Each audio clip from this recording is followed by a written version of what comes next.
আপোনালোকে নিয়ম নাজানি নীতি নাজানি উত্থাপন কৰি থাকে বহকচোন মই কৈ আছো সভাস্থগিত প্ৰস্তাৱটো sir Please, the short notice question আছে প্ৰত্যেকবাৰে And what কোৱেশ্যনৰ is this? পাছতে হয় স্যাৰ What is this? না না সভাস্থগিত You have to প্ৰস্তাৱটো go through sir your Biplab business. শৰ্মাৰ প্ৰতিবেদন কিয় চাওক, কাৰ্যকৰী অখিল হোৱা নাই গগৈ, কিয় এতিয়ালৈকে দল- দিল্লীলৈ পঠিওৱা নাই এইটো স্যাৰ আলোচনা হ'ব লাগে এনেকুৱা ব্যৱহাৰ কৰিব নালাগে সদস্য হলে জানিব লাগে ৰুল পঢ়িব লাগে আৰু সেইমতে চলিব লাগে কুৱেশ্যন আৱাৰৰ পিছত চব হয় আজি কুৱেশ্যনৰ লগত আৰু শৰ্ট নটিচ কুৱেশ্যন আছে যাবলৈ দিব জানিব লাগে বিপ্লৱ শৰ্মাৰ প্ৰতিবেদন কাৰ্যকৰী নকৰা এইটো ইমান চিৰিয়াছ বিষয় স্যাৰ আপুনি সময়ৰ কথা কৈ এইটো নাকচ নকৰিব প্লিজ প্লিজ স্যাৰ এইটো আলোচনা কৰিবলৈ দিয়ক স্যাৰ বিপ্লৱ শৰ্মাৰ প্ৰতিবেদনে অসমীয়া মানুহৰ কাৰণে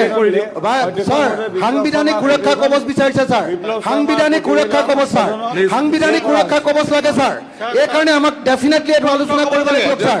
এইটো আলোচনা কৰিবলৈ দিয়ক স্যাৰ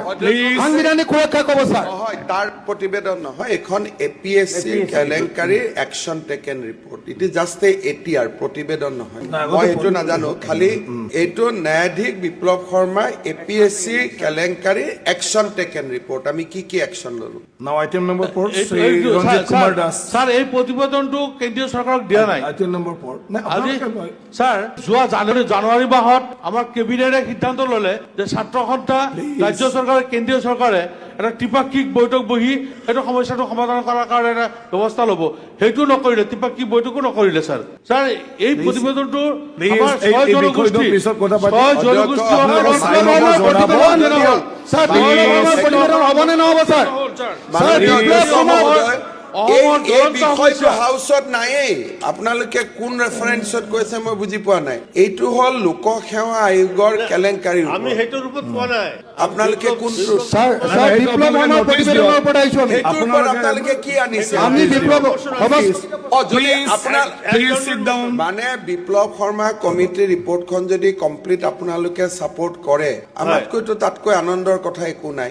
আমি সাপোৰ্ট কৰিছো আপুনি কাৰ্যকৰী কৰক কাৰ্যকৰী নাই নাই এতিয়ালৈকে দিল্লীলৈ পঠিওৱাই নাই আপুনি ত্ৰিপাক্ষিক বৈঠকো হ'ব নাই কিন্তু দিল্লীলৈ পঠিওৱা নাই নহয় এতিয়ালৈকে আপোনালোকে একদম চিন্তা নকৰিব অন ট্ৰেকত নাই আছে চিন্তা নকৰিব মানে কেতিয়া হ'ব দিল্লীয়ে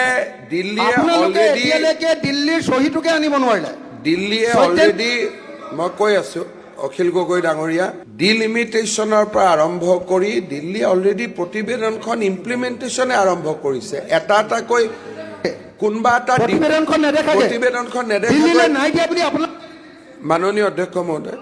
এইটোৰ ওপৰত আপোনালোকে কিবা এটা ডিভাইজত এইবাৰতো লাষ্টৰ দিনা ইমান চিৰিয়াছ ইছ্যুটো লাষ্টৰ দিনা কিয় আনিলে আপোনালোকে তাক চিৰিয়াছ দিয়া নাই আজি 15তম বিধানসভাৰ শেষ দিন কলেও মই উত্তৰখিনি আনিব লাগিব দিব লাগিব ঠিক আছে বৰ্তমান মই গভৰ্ণৰৰ ৰিপ্লাইটো দি লওঁ তাৰপিছত অধ্যক্ষ মহোদয়ে যি কৰিব কৰিব কিন্তু ইমান মইতো একো ৰেডি হৈ অহাই নাই জাননীখনটো মই মাননীয় অধ্যক্ষ মহোদয় মই গভৰ্ণৰৰ ভাষণৰ ৰিপ্লাইটো দি লওঁ তাতে এইটো উল্লেখ কৰিম কোনো কথা নাই তাতো উল্লেখ কৰিম কথা নাই মানে কালি Item number 4. Item number 4, Sri Ranjit Kumar Das, Honorable Parliamentary Affairs Minister. কৰি দিয়ক না Item number 4. Item number 4. Item number 4. মাননীয় অধ্যক্ষ মহোদয় the annual administrative report for the financial year 2024-25 is laid before the August House.